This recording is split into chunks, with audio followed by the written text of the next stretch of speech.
Alright, hello and welcome to CSCI 26. I am excited to teach you discrete math this semester. Let's get started. So I will introduce myself, then we'll talk about all the normal stuff you talk about on the first day of class, and then we'll actually get into some of the material today.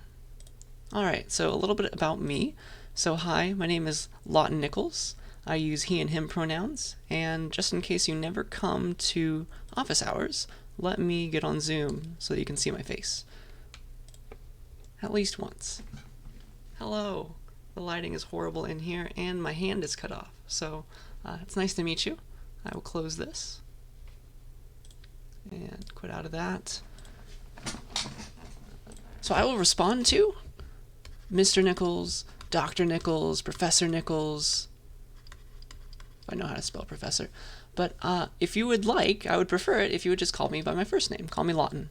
So I went to Fresno State for my undergrad, and I just finished up my grad school at UC Santa Barbara. So this is my second semester here, still my first year. Other than teaching and programming and stuff, I like to do ballroom and social dance, though I've probably forgotten how by now. And then I also like to play the guitar. This is my cat. His name is Lonzo. That is short for Alonzo because he's named after Alonzo Church, who was the PhD advisor of Alan Turing at Princeton. He's a very famous man in his own right, though. And I have two beautiful moss balls as well, without really nice names, so I still have to think about that.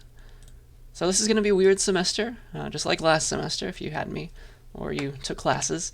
So thanks in advance for putting up with me. We will get through it together, okay? So let's talk about logistical stuff first. So as you might expect, everything is asynchronous. I'm going to record every lecture and every lab introduction video. And this is the schedule that I'm going to try and keep. I'll try and hold myself to it and try to be earlier if I can. But at the very latest, I'll have the first lecture video of the week up by Tuesday at noon, and the second up by Thursday at noon. We'll pretend it's a Tuesday-Thursday class. And then if there's a lab, there's a new lab. There won't be a ton in this class of labs, but if there's a new one, I'll have an introduction video up for that by Friday at noon again. Because there is no time for this class, I will give you a window to take exams. So there will be a day, or a couple of days, and you'll start an exam within some window, but you'll have a normal amount of time once you start the exam. So once you click go on the exam, a timer will start ticking. So just keep that in mind and prepare for that. As far as expectations go, CSCI 41 is probably the hardest class, or so I've been told. So you made it over that, so congratulations. This class is not the easiest, though. I want to warn you a little bit, at least. The concepts are going to be new and weird, okay? This is not programming anymore, in a sense. It's going to help you with your programming, what we're going to learn in this class, but it's a different kind of concept, or a set of concepts. This is a math class. It really is. So we'll learn some new things, and they're going to get weird. It's probably more tedious than it is difficult. You just have to do the work. If you do the work, you will get enough practice to do well on all the exams, and everything's going to be fine. But if you don't, things will go horribly wrong probably. So definitely do all the work. We're going to learn how to do proofs, fancy math stuff involving proofs, and those will take writing. And so if you're not a good writer, you're going to get a lot of practice this semester, okay? And I'm going to force you to become a better writer. And the homeworks in this class are probably going to be the bulk of your time outside, okay? Not the labs for once. It's going to be the homeworks. They're written homeworks that you'll turn in and I'll take a look at, okay? But they are going to help you so much in your future career as a programmer or a computer scientist, and definitely in your operative classes when you take those.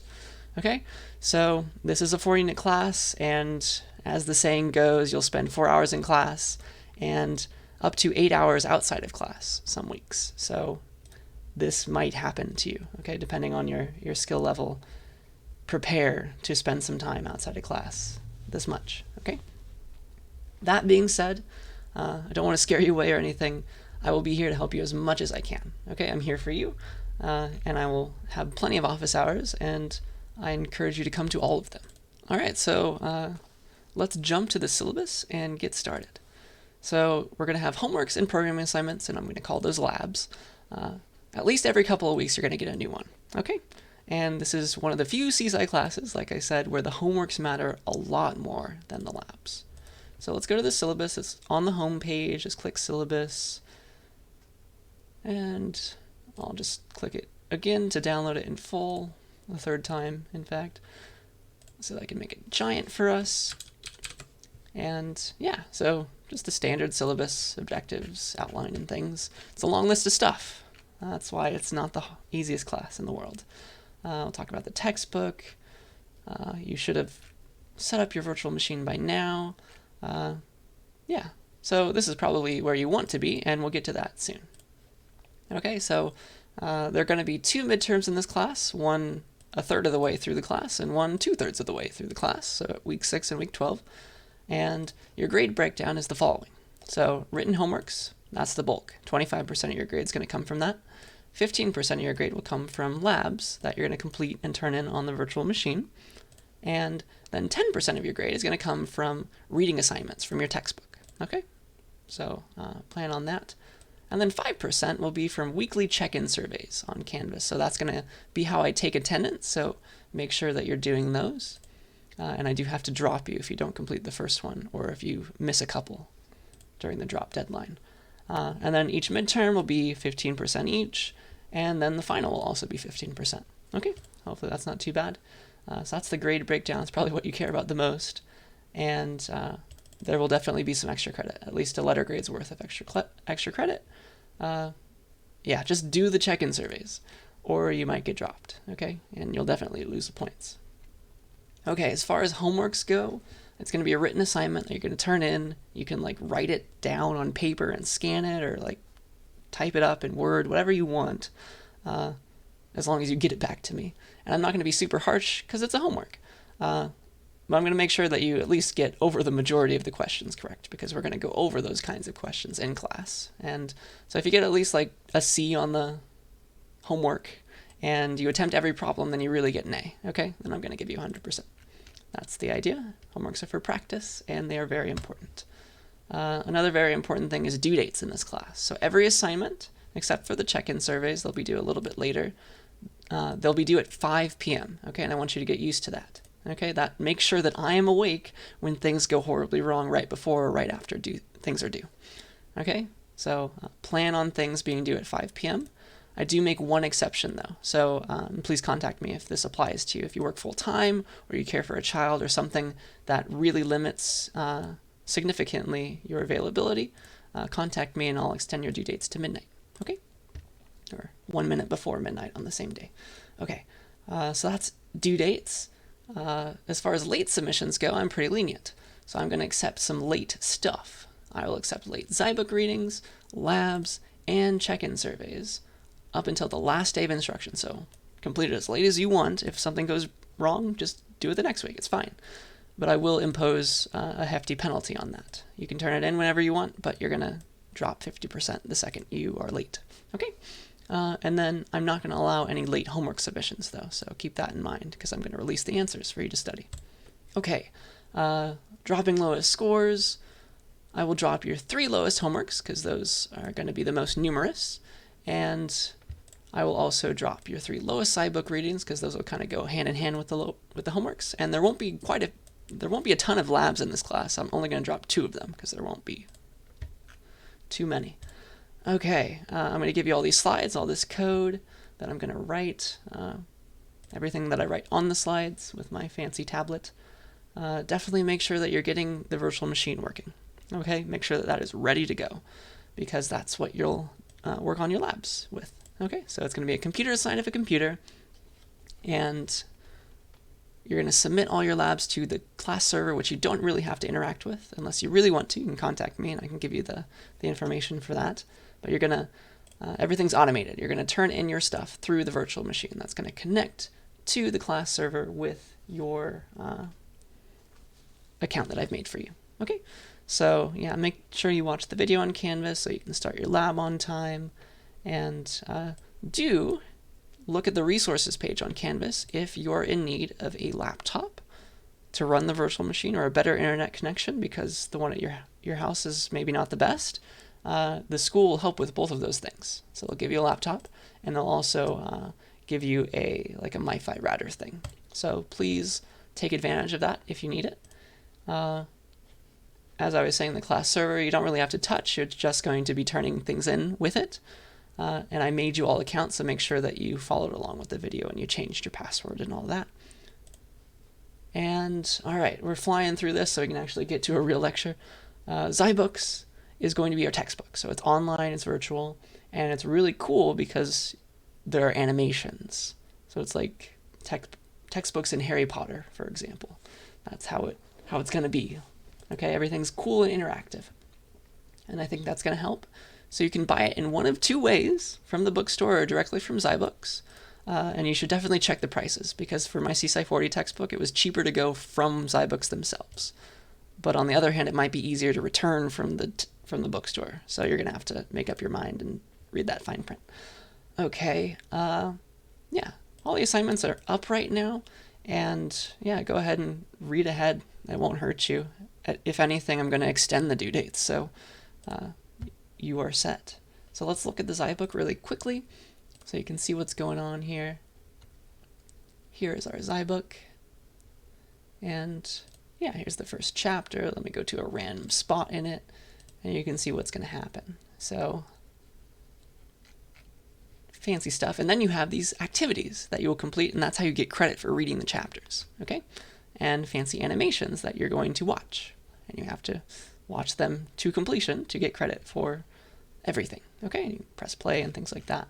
So it's really exciting, and it's a lot better than what I had. So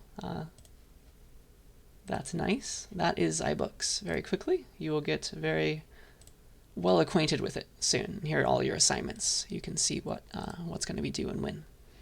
Okay, Discord. I'm going to try Discord this semester. That's how I want you to interact with me and your peers. So let's go there.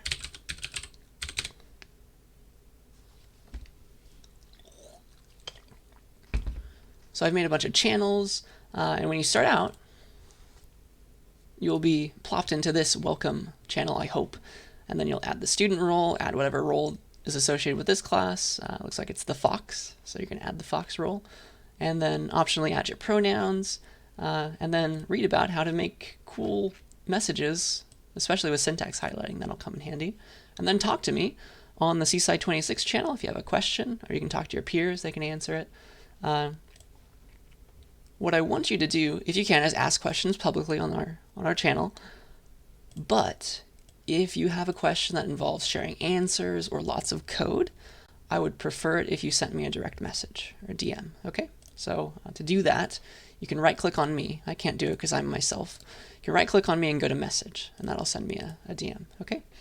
So just use your judgment. I'd prefer public questions when possible because your peers probably have the same one if you can ask it in a way that doesn't give things away, okay?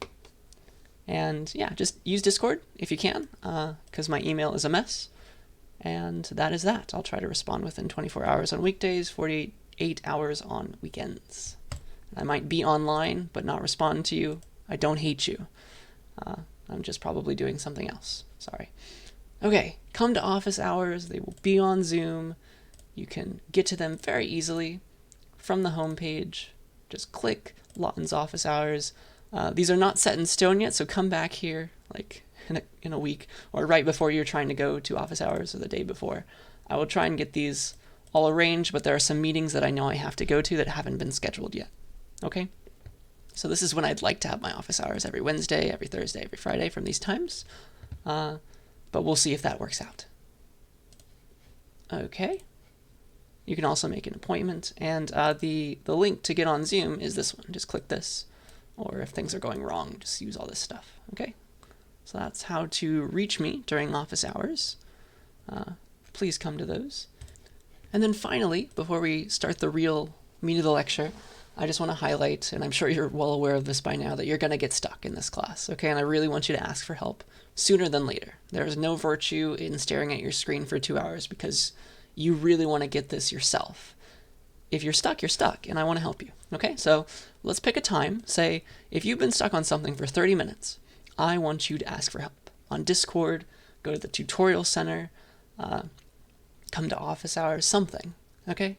I want to get you over whatever is wrong, your current problem, so that you can hurry up and get to the next problem, okay? That's the idea. So let's set 30 minutes as that time frame. And I do want to stress, though, that getting stuck for 20 minutes, 25 minutes is absolutely expected. And I'm sure you're aware of that by now in CSCI. Okay, so I'm going to make you scratch your head for a while. That's just the game. Okay, so let's talk about CSCI 26 finally. What are we learning? What's the point of this class at all? So we're learning discrete math, discrete mathematics. If you go to this website, they define it as the study of mathematical structures that are countable or otherwise distinct and separable. So, like, you've learned about functions that are all nice and smooth and continuous. We don't like those in discrete math. We like chunks of things. So, like, little chunk there, chunk there, chunk there, chunk there. Discrete means separable. Okay, we can count these things. They can still be infinite, but we can count them in a different kind of way. Trees, for example, are a very good discrete structure. You can't have 2.5 tree nodes. They have to be whole numbers, right? That's the idea. So here are a bunch of topics that we'll learn about in this class. I'm sure you've seen a few before, at least like counting and probability. You've learned some amount of that in school. But we're going to hit it harder in this class. And the very first thing we're going to learn is logic.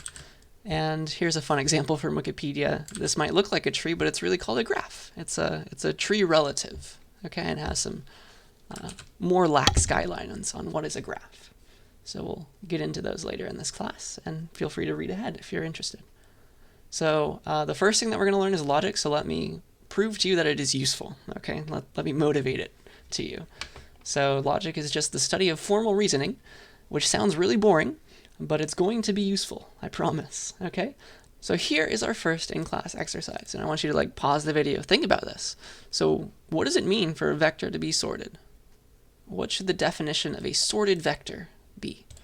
Okay, how would you describe to somebody like, oh yes, this vector is sorted, and how would they understand you? Like if they never heard the word sorted before, okay?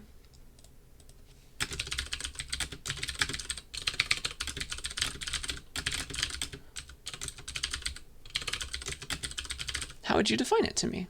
And so if we were in class, I'd stop us, make you get into groups, and we'd talk about this. So do it, think about this, and let's come back and come up with a logical specification for a sorted vector. So if I got a vector v, well, 1 is sorted. Let me have like, I don't know, 1, 2, 3, 4, or actually 1, 5, 9, 42. That's still sorted, right? And so that's v1. And here's v2, who isn't sorted. Could be backwards, or it just could be random, like 8, 6, 7, 5. This is all out of order, all jumbled. Maybe I'll put 20 over here if I want. So what makes this one so different from this one? And how would you explain it to me? I think, if you're anything like me, you'll probably think like, okay, yeah, things are getting bigger. Okay? And my counterexample to you is, well, how about v3? Is this one still sorted? 1, 1, 2, 3. And you'd probably say yes, it still is. So, okay, revise your definition now. It's, okay, getting bigger or staying the same. So it's like a stair step, yeah? Boop.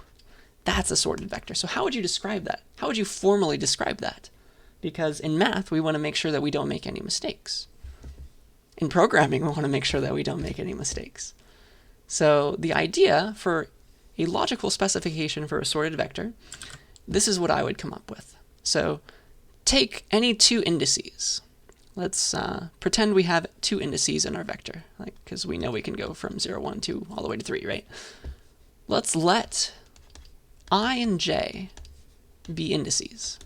This is how we're formally specifying this thing into whatever vector we're talking about, into v.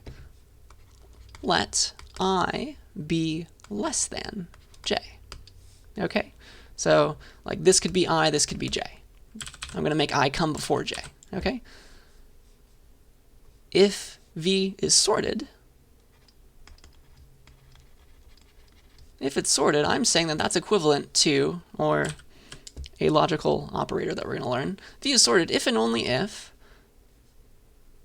V of I is less than or equal to V of j. That's what it means for it to be sorted. You pick two indices, one before the other, I, j. It better be the case no matter what I is, no matter what j is, as long as they're different and I is less than j. If this is true for every possible choice of I and j, that's fair and valid, then that means V is sorted. Okay? So it holds here no matter what I and j are. It holds here no matter what I and j are. That's what it means to be sorted. Okay? And there's equivalent definitions, because this is English. We can write an essay in a million different ways. But that's my definition. Okay? So that is a motivation for logic. And we're learning it so that we can describe what we want to other people, because they're also learning this language in their CSCI 26 class. Okay? All right. Another motivation, proofs. We're going to write a lot of proofs in this class. And let me get some water, sorry. And a proof is just, well, it's proving something to someone. It's making a statement that is a fact, and it's without a doubt showing that that is true, that fact that you're trying to prove. Okay, so let's pretend we're writing code and we want to sum the numbers from 1 to n. Okay, we have n somewhere stored in a variable probably. So here's n, it's like 42 or something, or like 5. Well, how are we going to go about proving that this code here always for sure definitely does what we want? Like, you don't know, something could go wrong. We've all been there. So we want to write a proof that guarantees that our code does the right thing. So how in the world can we go from like, okay, I know this information, like I got some stuff here. How do I go from all this code it executes one after another, like this might come back around itself. How can we get here and know for sure that sum equals the sum from 1 plus 2 all the way to n? How do we know that?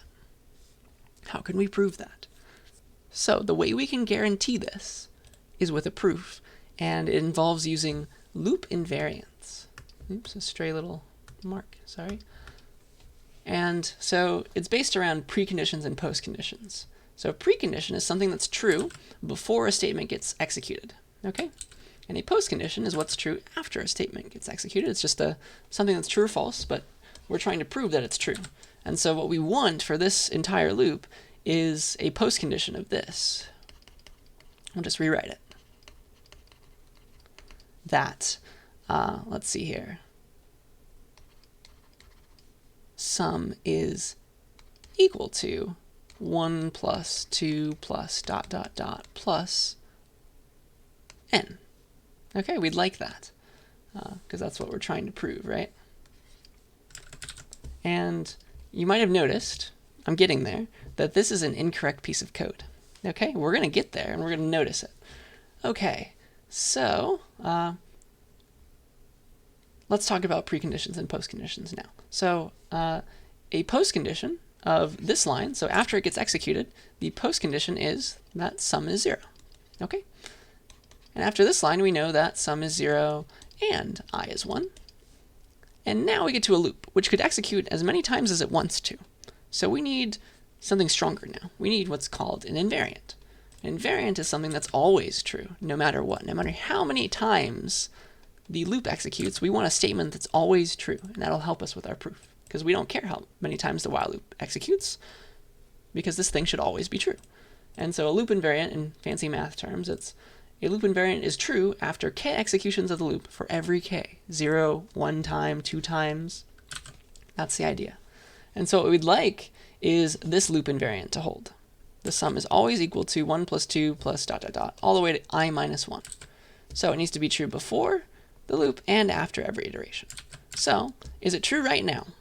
Sum is 0, I is 1. Is sum equal to 1 plus 2 plus ... all the way to I minus 1, which is 0. From 1 to 0, there is nothing there. So yes, it holds. Does it hold after one iteration of the loop? So let's pretend I is equal to, like, I've already used k, so let's use, I don't know, m. Okay, so I is m right now. And let's pretend that sum is equal to 1 plus 2 plus dot dot dot plus m minus 1, we would like this post condition to be true. So I is at the end of this going to be 1 more than it was, so I is now at the end equal to m plus 1. That's the post condition. And then the sum also changed. It got an I added to it, which was an m. Oh shoot.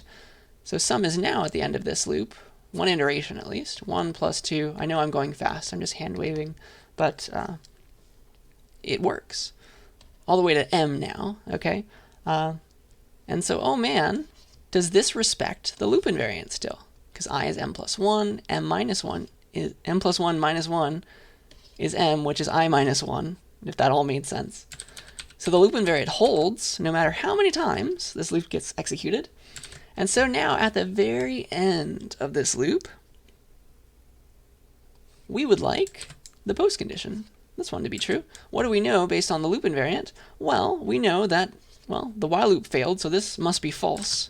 And because of the way we're incrementing I, we know that I must be equal to n right now. Okay, I is equal to n, which guarantees, based on the loop invariant, that sum is equal to 1 plus 2 plus dot dot dot plus, oh shoot, n minus 1. How do we fix that? I think you know. We'll put a little equal sign there. And then I is equal to n plus 1 when the while loop fails. And that means we have n finally. Okay, I didn't expect you to follow most of that, but proofs are powerful is what I'm trying to tell you. Okay? And I hope you see how this is going to make you a better computer scientist. It seems abstract when we're starting to learn it and just like learning a bunch of random terms and things that doesn't seem useful immediately, but think back to these examples. It will become useful, okay? It will all make sense. It's not all abstract and silly. Okay, finally, in this at least set of slides, I want to introduce you to a programming language called Racket. So there's a nice loophole in this class. You are required to write C++. It's on the course outline. I'm not. It says nothing about me. So I'm going to take a lot of advantage of that and teach you a new language. So it's a functional language called Racket. It is a scheme. It's a dialect of a language called Scheme, which itself is a dialect of a language called Lisp, which stands for List Processing.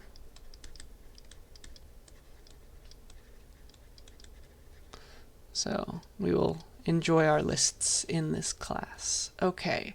Yeah, it's just something I'll be using in class to broaden your mind. Okay, so do read the tutorial about it. That is here. I gave you a link to it. It teaches you all the cool rackety stuff. But yeah, you just need to start your program with lang racket. Semicolons are comments. You can also have multi-line comments. Everything, other than like numbers and things, everything is parenthesized. Okay, it's going to get weird. So instead of a normal language like, I don't know, you call foo with bar and 42, that's a normal language. In a Lisp, you do the following. You bring the foo inside the parentheses, and you also drop all the commas. So this becomes foo space bar space 42.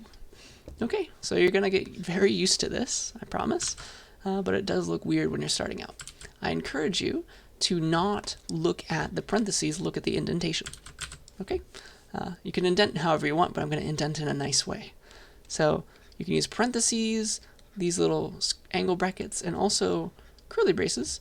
Those all are equivalent to the original parentheses in Racket. But yeah, let me give you a Hello World program, and then we'll go from there.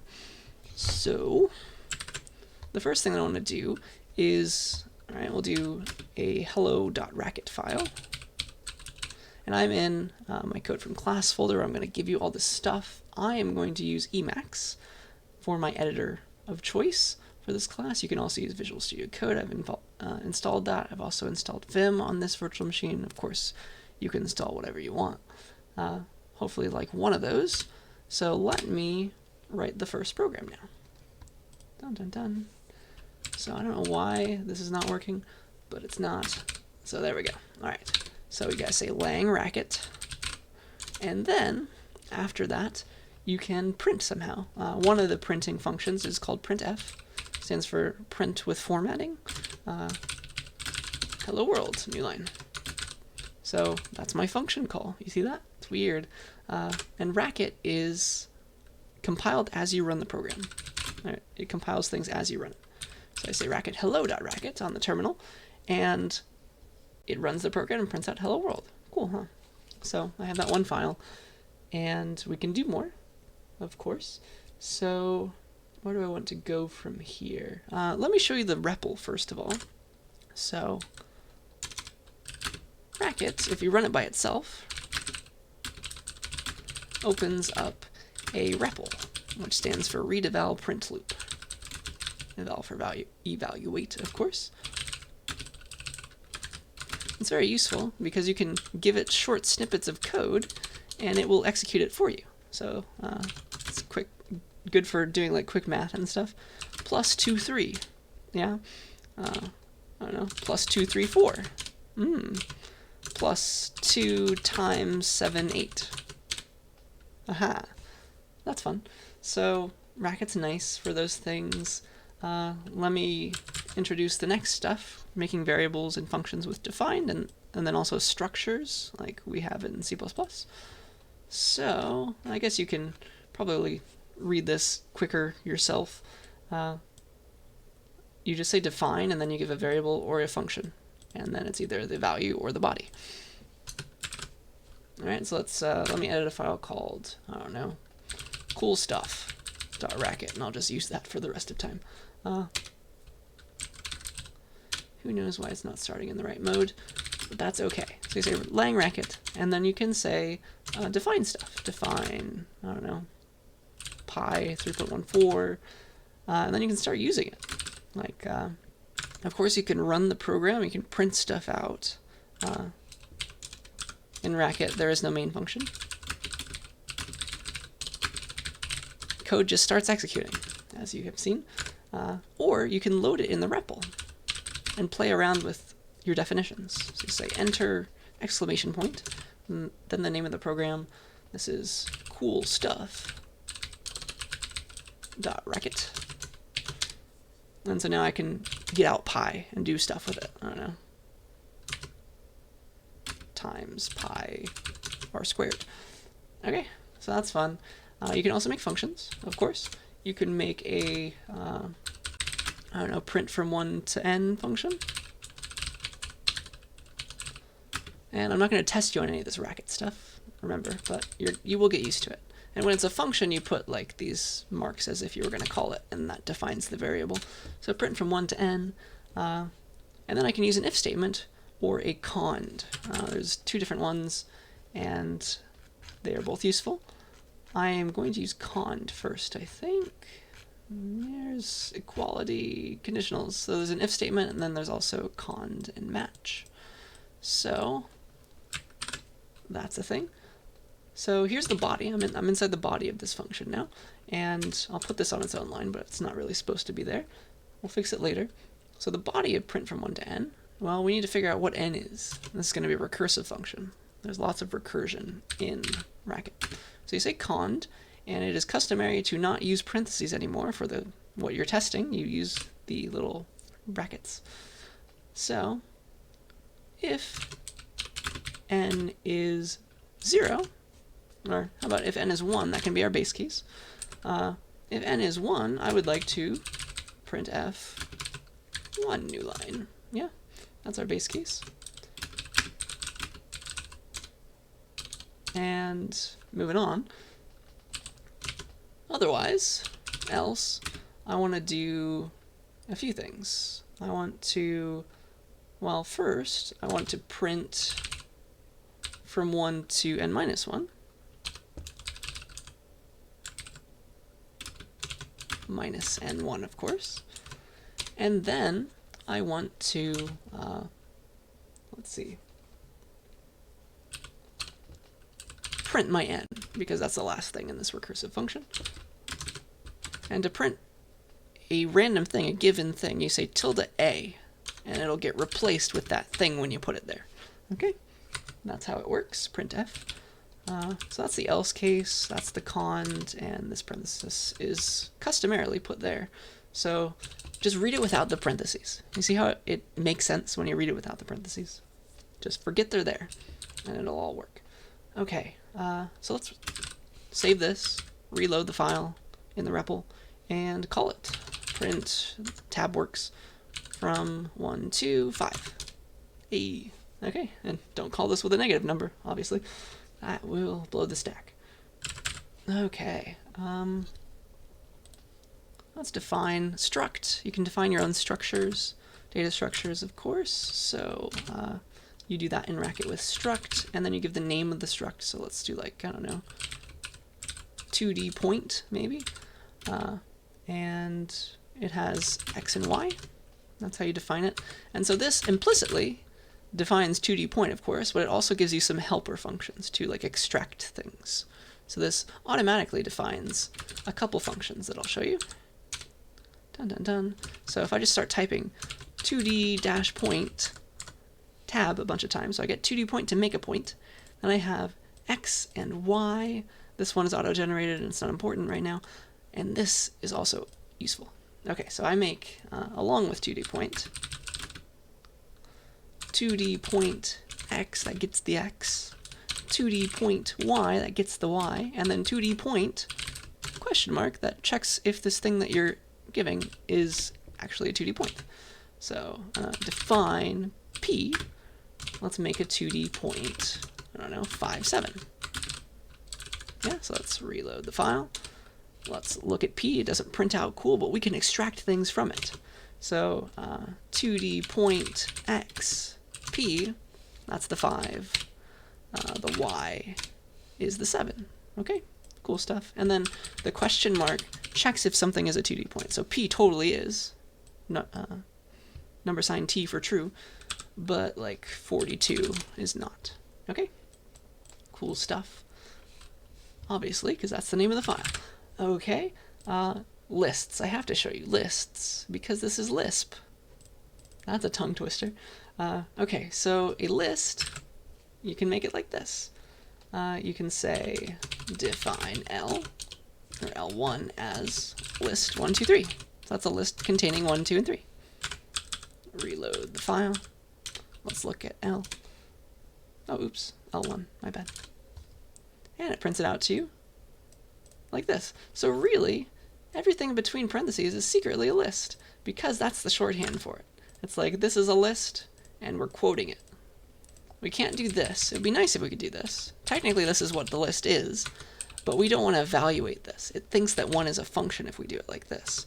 We have to say either list, or we quote it, like somebody's talking to us, and we're quoting what they said. So these are equivalent, L1 and L2. So you quote the list. Now it exists. And you can do plenty of things to lists. Oops. Lists. Yay. You can get the first thing with car, get the rest of the list with cutter. That's how you pronounce it. There's a long story. Yeah, so I think there's also like nth, or not, element, maybe. One of these exists, but it's not important right now. So you can combine things. Yeah, I just would like a new prompt. You kind of have to do weird things. See? There we go. Back to a prompt. It is a research language, Racket is. You can say list, and here are all the cool things that you can do with lists. One of which is, do I see it? I do not. Is it just called append? There it is. Append. Different Lisps have different function names in their libraries. I can append L1 and to L2. Oh, goody.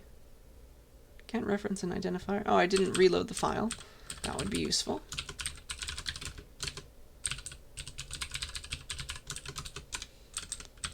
Now L1 and L2 both exist, and append puts them right next to each other. So it makes a new list that has 1, 2, 3, then 1, 2, 3. So that's fun listy stuff. And you can do cooler things to lists as well, though. So the first cool thing is map. So what map does is it applies a function to every element of a list.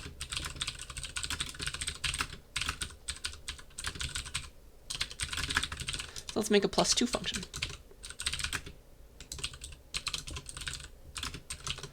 That just gives back plus x2. And now we'll use this function to map along. For example, you can say something like map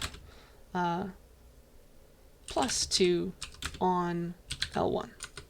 Okay, so I'm going to type this into the REPL after I reload the file. Oopsies. There it is. So it ran the function on each element and it added 2 to 1, 2, and 3. That's fun. That's useful. That's super useful.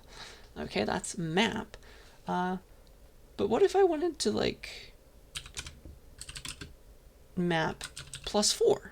Do I have to make a new function? The answer is no. You can use lambdas. Anonymous functions. Functions without names. Which is useful for times like these. So you can say map. I don't want to make my own +4. That's silly. Let's make a function on the fly, lambda x plus x4. L1. Okay?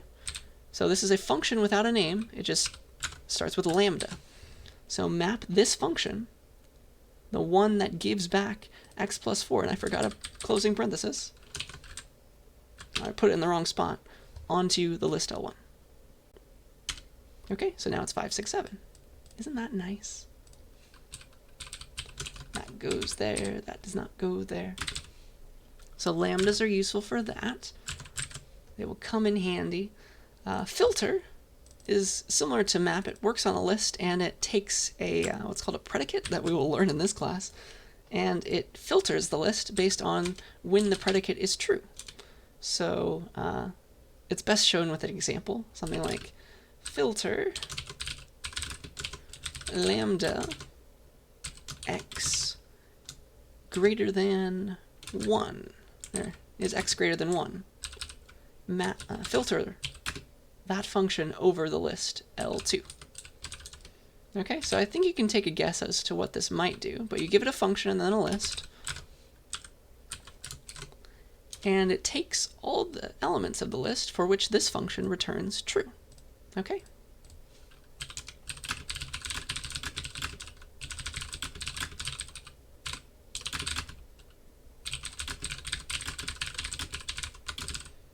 Or in Racket, of course, #t. Alright, so that's filter. I think reduce and macros are a little bit too complicated for now, but I will leave you with this. The language is just a bunch of lists. Yes? So, it's very powerful because you can do the following. Like, a while loop doesn't exist in Racket. Okay, you can't say something like while, I don't know, x is greater than 2, I don't know, call f on x, and then set x to be 1 more. This is all real Racket code, everything other than the while, but this while construct doesn't exist in the language. So you can actually quote this and transform it into part of the language. That will involve some, I don't know, defines. You'll have like a loop function with some variables that it's keeping track of, maybe. Things like that. And then you can like bring this body into this, and you can make your own syntax with just the language, itself. You can make your own syntax, whatever new thing you want to add, like if Racket doesn't have the kind of classes that you like, you can make your own. You can just make a transformer on lists that makes syntax to define classes however you want to define them. So it's a very powerful thing, and that's why I'm teaching it to you. So I'm just here to poison your mind, really. And that's all I got in terms of Racket for now.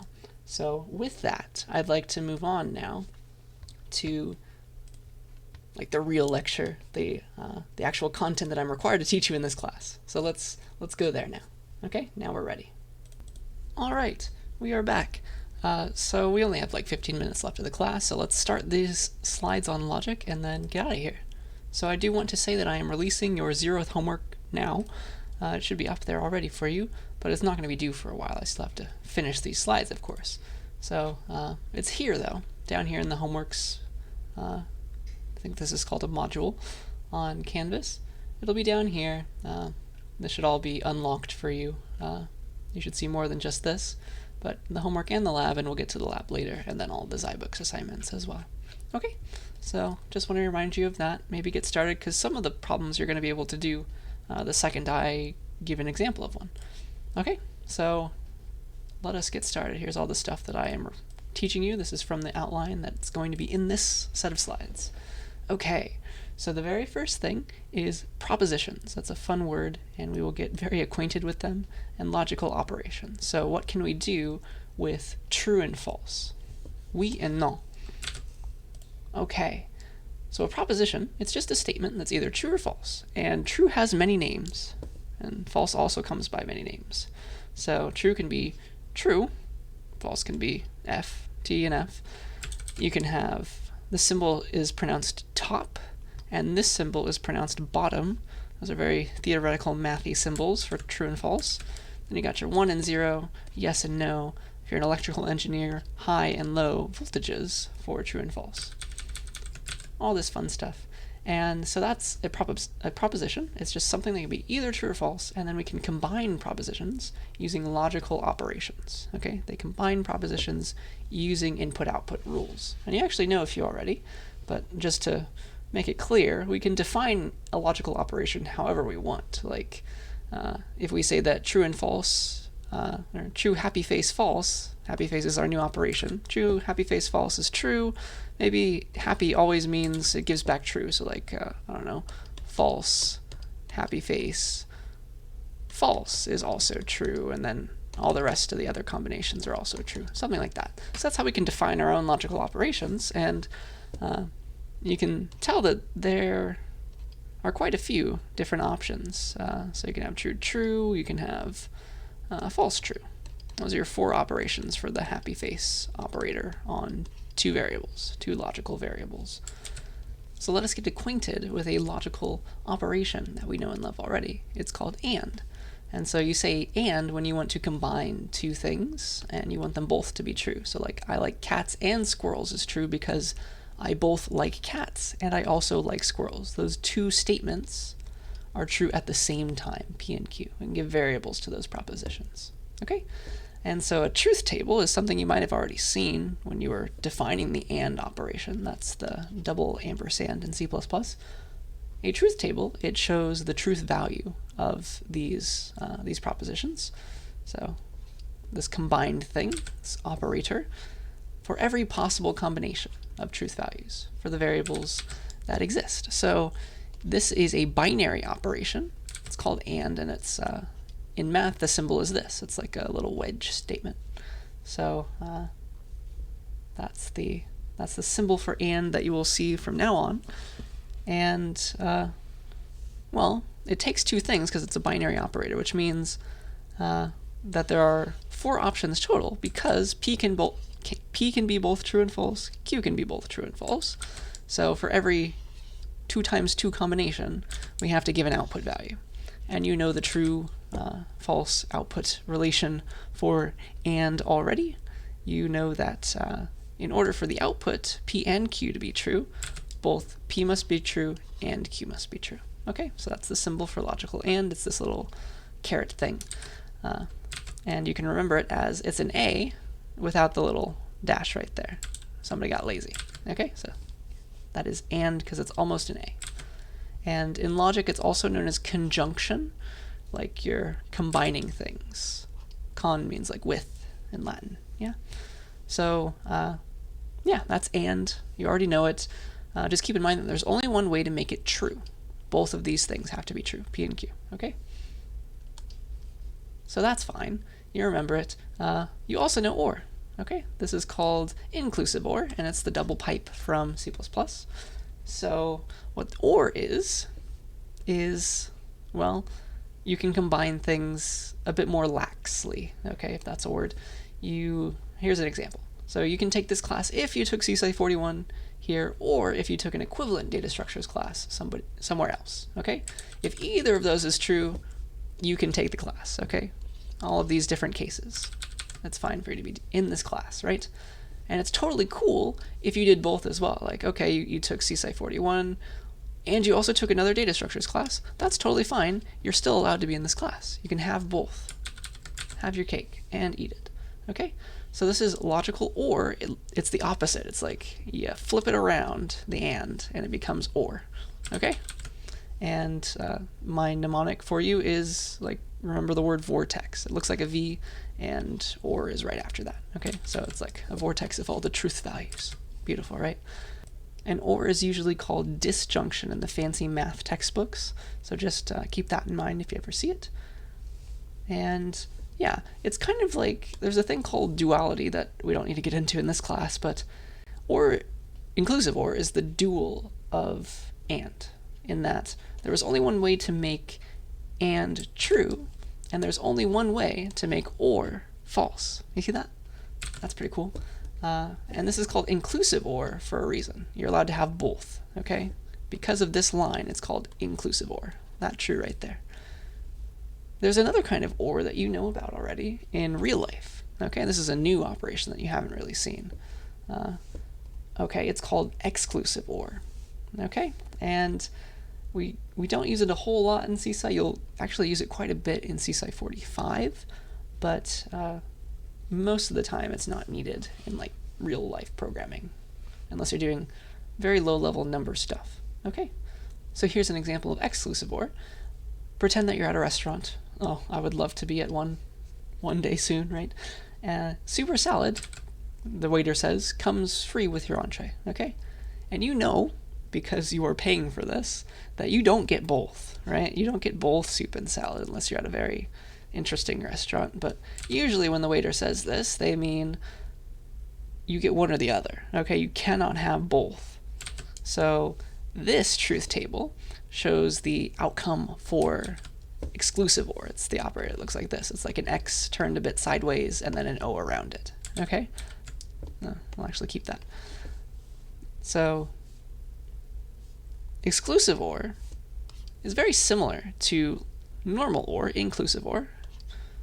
True and false makes true, false and true. Exclusive OR together also makes true.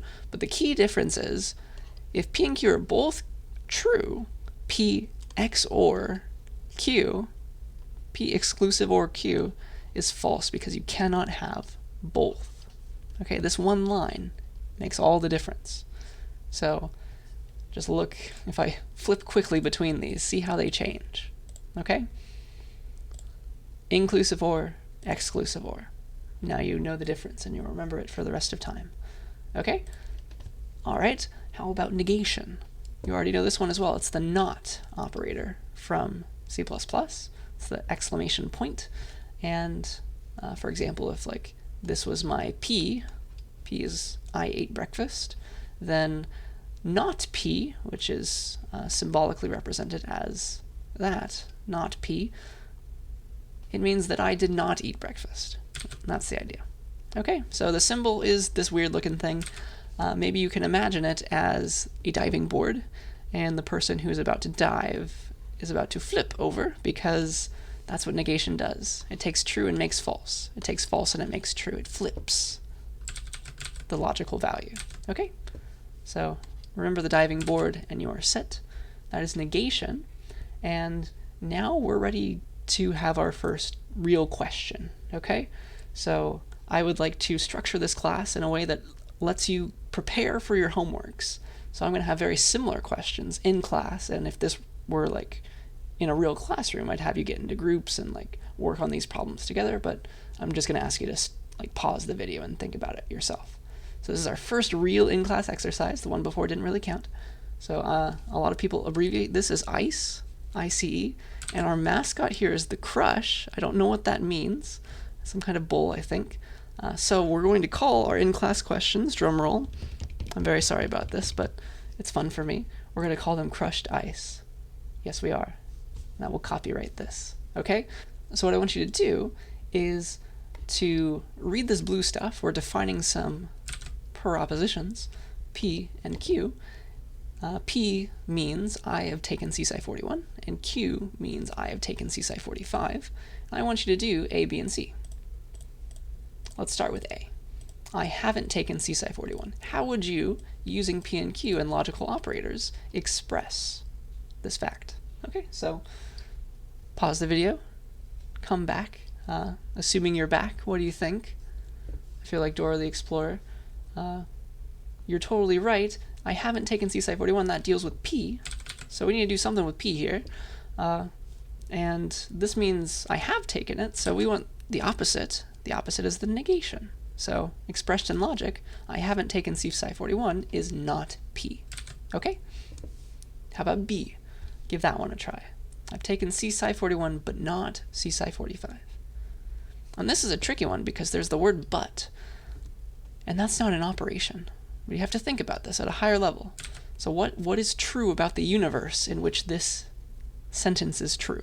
Okay? In which this sentence makes sense and exists. So we have to use both P and Q somehow. Okay? So we have to write them both in any order. It doesn't really matter. I have taken CSCI 41, so that's true. We want to keep P as it is. We have that fact. It exists. CSCI 45, though, I haven't taken that one. I haven't taught it either. What in the world are we going to do about this? This means not, right? We haven't taken CSCI 45. So I need to negate this somehow. Okay, that's halfway there. We're almost there, though. So what is true about this entire statement now? I've taken CSCI 41, but not CSCI 45. Is it or? Is it true that I have taken CSCI 41 or I've not taken CSCI 45? No, I think if you think about it long enough, both of these facts are true. It's just that one is a negated form of something. Okay? So we have P and not Q. And the not, I don't have to write parentheses like this because it binds tighter. We say P and not Q. Okay? I hope this is starting to make sense in your mind, and especially with all these little symbols as well. So but actually translates to and, because both of these facts are true. Okay? So it's like you're saying, I've taken CSCI 41 and I have not taken CSCI 45. That's an equivalent English sentence. And it's our job as logicians to make sure that none of this becomes confusing and it all is very clear. Okay? All right, how about C? Give that one a try. So I've taken CSCI 41 or CSCI 45, but not both. All right? So if XOR is allowed, I think life is good. So exclusive OR, I call XOR a lot. Well, that's exactly what we want, right? The truth of XOR is exactly what we want. Either I've taken CSCI 41 but not 45, or I've not taken 41 but I've taken 45. In both cases, it's true, and that's exactly what we want here. We want the statement to be true. Okay? So if we use XOR, it's just P XOR Q, I hope you see. So I've taken P, which is CSCI 41, or Q, which is CSCI 45, but not both. That's where the XOR comes in play. That's not too bad, I hope. Now, if XOR isn't allowed, how will you also do this? And this is a trick. So we're eventually going to write our own truth tables, but this is a hard one. So give it a thought. Give it some thought. Think about it. You're going to have to combine P and Q again, but it's a bit tricky. And so I want to show you that there's more to this. We're going to eventually get there with writing our own truth tables. But if XOR is not allowed, it has to look something like this. Maybe you figured this out. Either it's the case that you've taken 41 and you haven't taken 45, or it's the case that you've taken 45 and not 41. You might want to rewind that and watch me explain it again. That's a big statement. And you can combine these variables multiple times. I said P1's over here and P1's over here. That's totally fine. And if we make this a truth table, it's going to be the same as P XOR Q. And let me just steal my thunder from later and do it right now. Here's P. Yeah. Here's P, here's Q. Here are all the possibilities for P and Q. True, true, true, false, false, true, false, false. And what we would like is for this, let me call this, I don't know, X or something. We would like X to be true only in these cases, and we need to confirm that. It's true here and false here. Is that the case? So let's try it. Okay, what should go here? Is it really false? Okay, if we're in this first column, P is true and not Q. Okay, that is so far false. You see that? Because Q is, in this first case, true, so not Q is false, P is true, and so if we end them together we get false, or, again, true and not true, which is false, so that's again false. Cool. So the first line is okay. How about the second line? True for P and not Q. Ooh, that's not false. That makes true. Okay, you see how this is all coming together and we don't need to do the other side because it's already true. And if you believe me, you try the rest of them and it works. Okay, so that is our first in-class exercise, and that's where I want to stop. Okay, so I will see you in the next lecture, and we will start up with a brand new question that I want to ask you. Okay, so I'll see you then.